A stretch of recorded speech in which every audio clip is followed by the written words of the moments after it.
Hi, Tori Lynn Leibovic, born and raised Los Angeles. I'm 29, born into a loving Jewish liberal family in a Jewish LA bubble. Now I'm living in New York, which is, didn't realize how much LA wasn't my city until I moved to New York. And New York is 100% my city now. I love it, the energy, everything. My go-to party trick, a party for me is a bat mitzvah, bar mitzvah, or a wedding. Those are where I jam. That's where my family's on the dance floor till the very last minute. So ever since bar and bat mitzvah times, my sisters and I have Footloose always usually comes on back in the day, and we will lead the entire wedding party in Footloose. I enjoy it so much that I will go so far as to request Footloose and then lead all 300 people on the dance floor in the choreography of it. I bet people love that. And that's my party trick.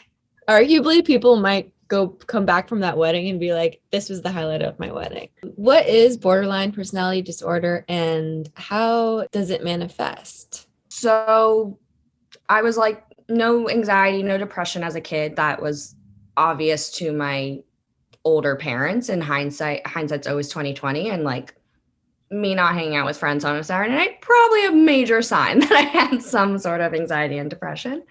It didn't kind of come about until college, which I feel like it does for a lot of people, especially for the youngest sibling. I was also a very quiet child. So I didn't talk till I was 3. I was very shy. I hid behind my dad's legs. Anyways, went to college, anxiety, depression came out, went on pills, saw a psychiatrist, saw a therapist, it wasn't like out of this world mental health. What is this? I'm scared to talk about it. My oldest sister went through some things as well, who's 8 years older than me. We're all 4 years apart.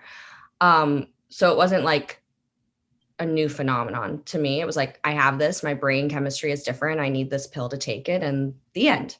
Mm-hmm. There's only so much a pill can do. Mm-hmm. And so that started 2012, 2013. And then about a couple years after college, so 2017, 2018, after my boyfriend and I broke up and I had lost a lot of friendships, I went to my psychiatrist. I was like, this is not anxiety and depression. This isn't it.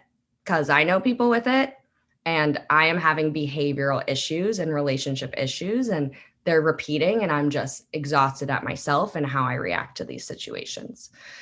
In not as eloquent of a way. I thought I was bipolar because that's all I knew. Mm-hmm. And my psychiatrist is you're not bipolar. You have very much borderline of the borderline personality disorder, something I had never heard before. And basically borderline personality disorder, to get to your original question, I talk a lot, sorry, is basically bipolar, which most people know is, and this is, I always want to preface, I am not a psychiatrist. I'm not a therapist. These are my words. I could be saying things that are a little off. Mm-hmm. But from what I've learned and intaked over 10 plus years of therapy is that bipolar is much elongated downs and elongated highs, whereas borderline is very quick switches. Mm. So I could be low in the morning, but 30 minutes later, I could be at my highest. And it's very quick emotional reactions to social situations. And basically, once I was diagnosed, I honestly, one of the best days of my life, I was like, there's an answer. It's not just anxiety and depression, which isn't not just something, but let's face it, we all have that. And what I had was not what everyone else had. So from that, she's like, you should do DBT, which is Dialectical Behavioral Therapy, which is a cousin of CBT, Cognitive Behavioral Therapy, which a lot more people know about. What frustrates me the most is that it should not have taken such an extreme diagnosis to be introduced to DBT, because DBT literally changed my life. I think it can change the lives of our entire society if you really take the time to learn it. It's a very simple, it's out on my counter right now, not even in prep for this interview. I just have it out, and it is a textbook that basically, so my DBT program was group therapy once a week and individual therapy once a week. And instead of going into my therapist like I would usually do and sit on a couch and ruminate for 50 minutes and say, my mom did this, my sister did this, I lost this friend, she'd be like, no, you get to choose one event for this 50 minutes, and we're going to break down exactly what happened in this event. What was the event? What was your emotional reaction? What was your behavioral reaction? And then what was your secondary emotional reaction to that event? And then what skills have we learned so far in the book to help you next time it happens? So DBT is broken down into 4 modules, and it's all based around mindfulness. And then it teaches you interpersonal communication, distress tolerance, and emotional regulation. It's about a 6-month course. I've done it twice. It's just layman terms, simple social things. It's like, no, your friend isn't ignoring your text. They're in the shower. They are driving. You have no factual proof that they hate you right now, which is what my brain is telling me. And so you just have all these little life skills that you apply, and it's just repetitive, and keep learning it. And basically we all have 2 minds, a rational mind and a emotional mind in a Venn diagram. And your emotional mind is your very quick reactions to things. High highs, low lows, and rational, reasonable is very black and white thinking. Like there's no gray area at all. And in the middle is your wise mind of the Venn diagram. And so my question to me is always every day, like, what would my wise mind do? Like, is I did something wrong? Is asking for forgiveness 5 times really in my wise mind? Or am I just seeking validation from that person to let me out of my own guilt? And that was my tangent. I've heard of DBT and I've been recommended it for just it does seemingly feel like it is life skills. Like Martha Lynham is the best human in the world. It's life skills. It is. And one time I was like, I don't know whether to like confront my friend about my feelings about this. And my friend was like, here's a worksheet for DBT to decide if this should be brought up or not. And I was like, wow, because we're told to like speak up for ourselves, or we're told to not speak up for ourselves. We're not really taught how to do it and when is a good time to do it or something. That's just a very specific example. It's really awesome to hear something so powerful like DBT has been so helpful for you after getting your diagnosis. And I also find it so interesting, like your self-awareness to be like, something is wrong. I need help. I'm not just depressed. I'm not just anxious. There's something else going on. And I feel like so many people are not gifted that self-awareness. How did this self-awareness develop? I think it was exhaustion, and how many times I could lose a friend over texting, over a very minuscule thing, over promising something, and then the plans change. Plans change are not an easy thing. And just the guilt, just living in the guilt. And I didn't snap, but I was like, this is not it. This is not sitting on a couch for 50 minutes and crying is not going to change the thing, because I've done it 5 times now in the last 6 months. Right. That's why one of my life goals is to put this into schools, because it's just, it needs to be a curriculum. Yeah. I mean, gosh, just like you said, everyone can benefit despite what they're going through. Right. You break it down, it's just like we all kind of have it, and it's just like, what extreme are you on? To say you aren't anxious after you text a friend a very serious thing and then don't hear back from them for a day, if that doesn't cause you anxiety, like, bravo, like I don't understand how that doesn't. Because even with my bestest friends, knowing there's no way in hell they're ignoring me, my brain will still, and I will send a text later, like, after they respond, being like, my brain's such an asshole. Like, I know you weren't ignoring me. She's like, I'm just happy that you told. It's just talking and communicating, honestly, is the basis of this all. And I shared with my friend, I was like, my brain was telling me that you were ignoring me. Like, I know that wasn't true. She's such a bitch sometimes, like my brain. Yeah. On that note, like, what is your daily life like? And like, how have your relationships changed since practicing DBT and being diagnosed? Since practicing DBT and being diagnosed, I know it's so simple. I just have this, I mean, I believe I have the skills in situations. That's not to say that I'm not gonna. A big thing for me personally was over texting. If something went wrong, over texting, and then I've over texted, so now I need to apologize for over texting. And it's like, as my therapist is like, you're taking too much money out of the friend bank right now. And that's what I just kept doing, because I was putting my shame and guilt onto my friends who needed to validate my feelings and say to me that it's okay that I'm feeling this way. But really, that was just increasing this fuel of, it's okay to like not beg, but manipulate to get that validation, even though you don't need that validation from them. Right. I mean, everyone can relate to that.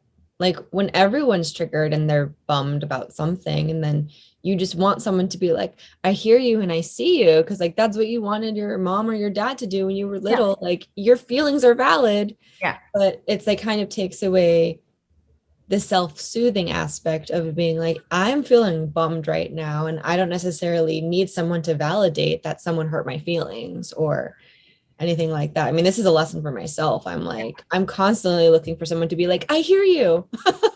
Right. And that's not a bad thing. Validation's great. Everyone deserves validation, but it's just like, you've already apologized once and they said they accepted you. Why are you going to do it 3 more times? It's like, it's not even getting into my brain. It's like, you've said it, Tori. Like, it may not be the grand, I accept your apology, but you've said it. And they said they'd accepted it, and that's the fact of it. And that's all you have to go off of. What your brain is trying to tell you is like, no, they didn't really accept it. They're still mad at you, but those aren't facts. And so like one of my favorite skills is check the facts. And it's literally that. What are the facts in this situation? Another one is cope ahead. I went to a bachelorette party a couple weeks ago in Nashville with 20 women. Not my type of my scene. I'm usually the extrovert. I'm really good one-on-one. Give me that deep dive conversation, but small talk in a group of 20 women, not my thing. And I had to cope ahead for that and just mentally prepare and know when I was overwhelmed. Like usually the bride there is my go-to, my best friend who like will help me in a corner on our own girls trip. And I'm like, I don't have that support this weekend. And I had to learn how to like, just take a break and it's fine. There's 20 other women to entertain her. Yeah. You can go sit in a corner. And like, but then after the fact, for a week, I was like, oh, did she see? Like, did she think like, oh, Tori was in a mopey mood. Tori, I had to take care of Tori. Tori was this. Why wasn't she so extroverted? And my brain was like, all these things that just weren't true. Yeah. But just communicate. And I'm a communications major. So, and I mean, that's not to say you can do that with a new friend you meet, but someone I've known since I was 2, I'm like, look, Talia, like, I really hope you didn't notice. Sometimes someone will say something and it's like tears straight to the eyes. I have no control. I took all the energy I could at 12 p.m. in Nashville in a bar while my bride friend is riding a bull, not to break down and cry because my other friend said something. And I'm just like, okay, you're not going to do it. You're not going to go and talk to everyone and make this weekend about you. You're just going to get all the skills you can and figure it out. Yeah. Wow. That's amazing. But this is also what we're in 2022. I started this in 2019. So yeah, life is practice. We have no choice but to practice if we want to get better at something. It's like, most things don't come naturally. No, it's also perfection for me. It was a huge sign of my BPD as well. Perfectionism, OCD of relationships and needing to have all the answers. So right into dating. On the first date, I will ask everything and I will say things in a joking way with someone who's done stand-up before and as a hobby, but they're very real. Have I said to men on the first date where I know I want to be proposed to? Very much so. Have I had sex with a man and then after we had sex, I said, so did you fall in love with me before or after you fucked me? Very much so. Have first dates turned into 3 days or 5 days? Very much so. I'm just a very honest person. I'm just honest from the get-go. And if you don't like how big my personality is or something on the first date, I'm like, friends say to me like, yeah, I've been going out with this guy like 6 or 8 times. I still don't really know much about him. And I'm like, I don't understand what that means, Mm-hmm. because they will know everything about me on the first day, at least the basics. Mm-hmm. And by that, I'm getting to know them just as much. Like, let's have the deep dive conversation first. Like, why am I going to waste 6 months of my life pretending to be the nice little girl Mm-hmm. when no, my brain is exhausting, as my mother has said when she hears me talk. She's like, wow, that's a lot. I was like, yeah, try being inside of it. It's yeah, it's a lot. I've really only had one boyfriend in Mm-hmm. my like real year and a half boyfriend. Other than that, it's been a lot of camp, a lot of 2 weeks, a lot of months, or casual friends with benefits, where nowadays in 2022, that means the guy comes over and you have a whole date night in your apartment and you get all of that emotional love from them, Mm-hmm. but it's never going to go beyond that apartment. Mm-hmm. Whereas like, I just want to text the guy that morning and be like, or after work and be like, where are you? Come over. Mm-hmm. Like, let's just have the sex and be done. Whereas these guys with friends with benefits and just hookups, like, still want the emotional Netflix and chill aspect. But if I give that to them, then I'm going to create a story in my brain. It's this fairy tale story of, can I see the chuppah with the Jewish wedding? Can I see the kids? Can I see it all? Do I have all the answers I know? Is there a possibility you're okay moving back to California? And there's just these little things. And then so I ask all the questions so fast so I don't have anxiety about the unknown. Mm-hmm.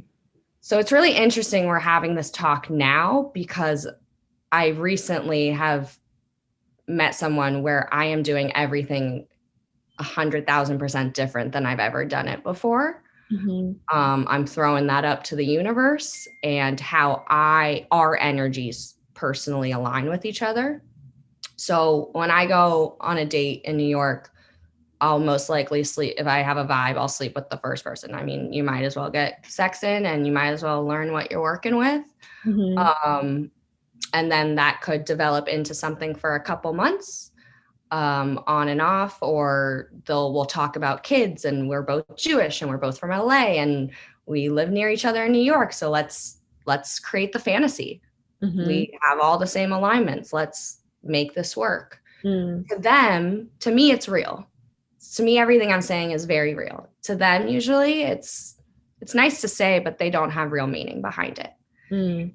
So sleeping with these people on the first date, I couldn't trust my emotions, because I'd be like, I love them, but I don't want my kids to keep kosher. So I don't like that about them. Like, we're going to have to negotiate on that. Like, that's very minuscule detail that why do I care about that on the first week of knowing this person? Sure. Yeah. And so this new person I met he was in New York and he matched with me. And a week later I matched back, and I learned within 2 messages that he did not live in New York. Mm-hmm. He lived in Harrisburg, Pennsylvania. Mm-hmm. If I see New Jersey or Queens, I'm not swiping. Like, I'm not wasting my time with that. I want someone in my backyard around the corner. Let's make this quick. Mm-hmm. Mm-hmm. I matched with him. And so we ended up talking that night. We had a conversation about what love is. Is it infatuation? Is it passion? Is it like, what is love? Can we trust our feelings? Like, that was our first on the phone conversation. Mm-hmm. The next day we FaceTime. We decided to meet halfway in Philly. Mm-hmm. Got on a train, met him in Philly for the day, spent the day in Philly. We couldn't have sex. We would both very much sleep with each other if we went on a real date for the first night in New York. But because we were distance, our intimacy came from our communication. And our communication is the sexiest thing about both of us. Like, there was one time on the phone, I was trying to like explain my feelings, and I was like, screw it. I just really need validation right now. That's what I need from you right now. And he's like, that's the sexiest thing I've ever heard. Like, nice. Great. I'll give you more of that. That's it. That's great. I feel that this relationship, compared to like the other ones where you'd sleep with someone really fast, then create the fantasy based on like some little things. Does this relationship feel more grounded? And then do those feel more anxiety inducing? Yeah. And then how did you handle the anxiety versus how do you feel now? So after with other people, we'd leave each other, and then I'd text like, sorry, I was too much. Sorry, I was this. It's always apologizing, like, ooh, maybe I said the wrong thing. Uh-huh. Anytime I leave a conversation with this guy, I've said the word earlier in this meeting, is wise mind. And I don't have a single tattoo on me, but if I ever got one, it would say wise mind, because it's your gut, it's your intuition, it's your level mindfulness, self-awareness of DBT learning. I feel like I am in full wise mind around this guy, and I have no anxiety because I am in full confidence that with this time and patience, that everything's going to work out. It's going to be patience, and I'm learning patience, and I'm not getting exactly what I want, and I can't go over right away. And I trust my feelings. I really trust my feelings, because we couldn't start with sex. And with him, we just talk everything out, and everything is like, okay, yeah. Like, he came to New York a week and a half after a meeting, and then he asked me to be his girlfriend. I said yes. A day later, we realized, that was a little quick. So we had a conversation about it, and we're just like, yeah, I don't think either of us are ready to be boyfriend or girlfriend. You're building a business right now. You have no money. Yeah. You don't live here. But we know in due time, it will be okay. Me with any other human, bawling, crying, trying to convince them, why is this ending? And just hysterics. And with this person, I'm aligned in my self-awareness and my wise mind, and we just talk it out. Yeah. So you think that's the difference, like the direct communication, and he's able to give you that and you're able to give him that.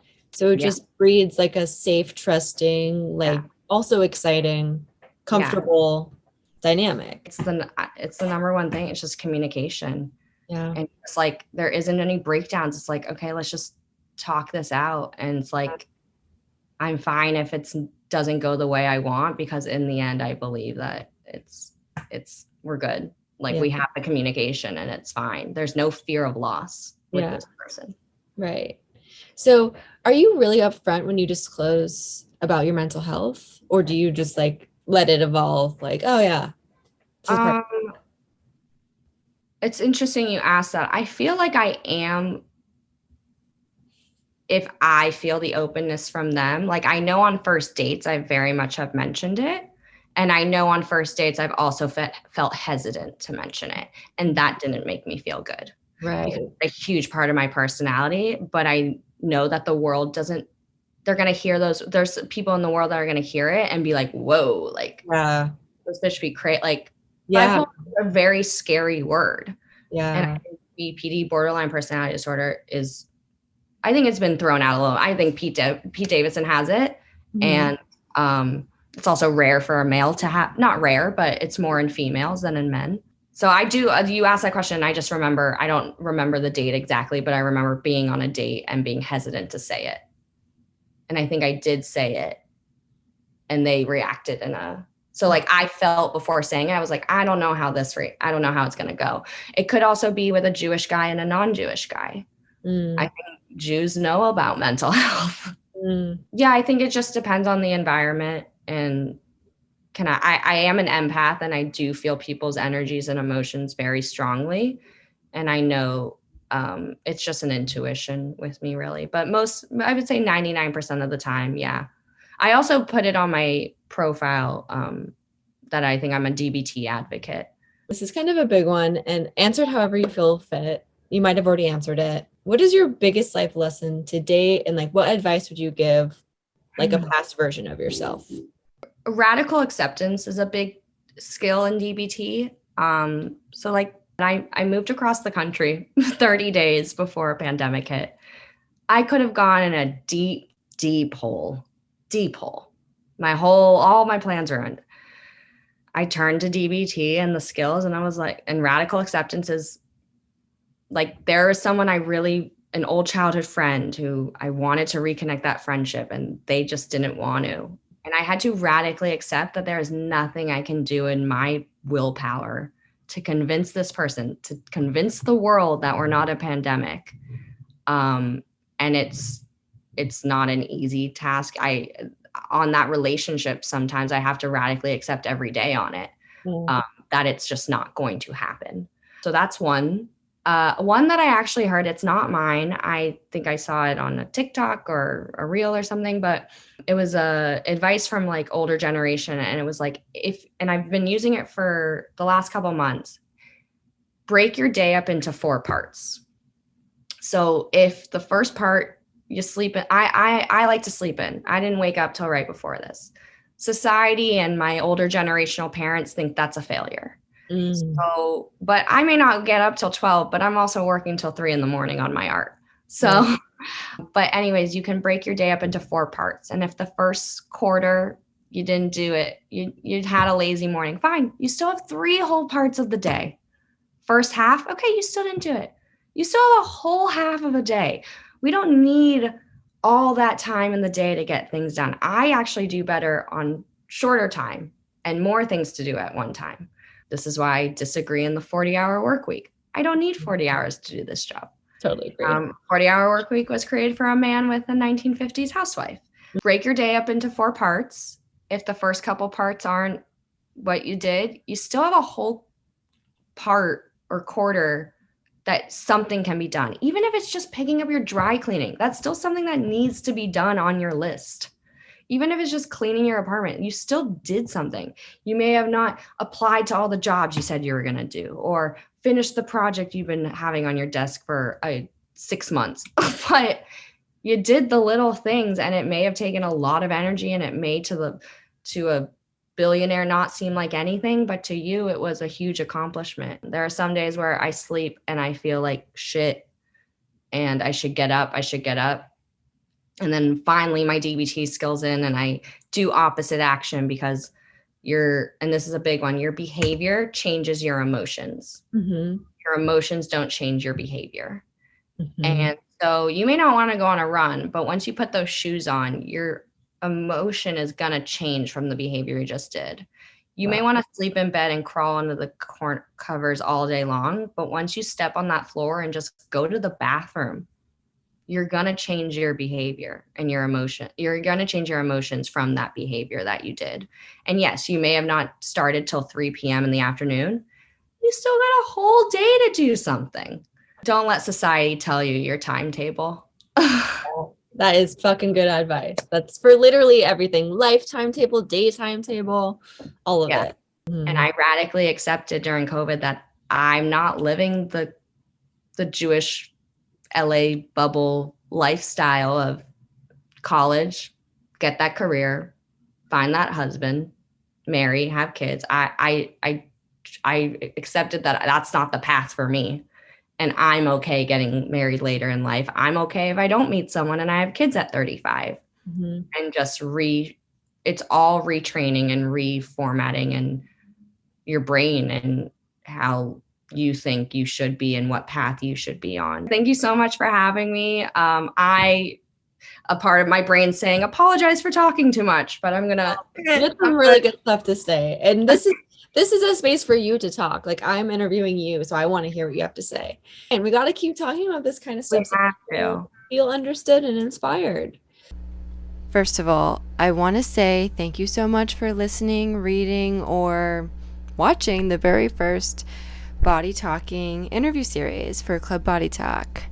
I hope you enjoyed the interview as much as I did.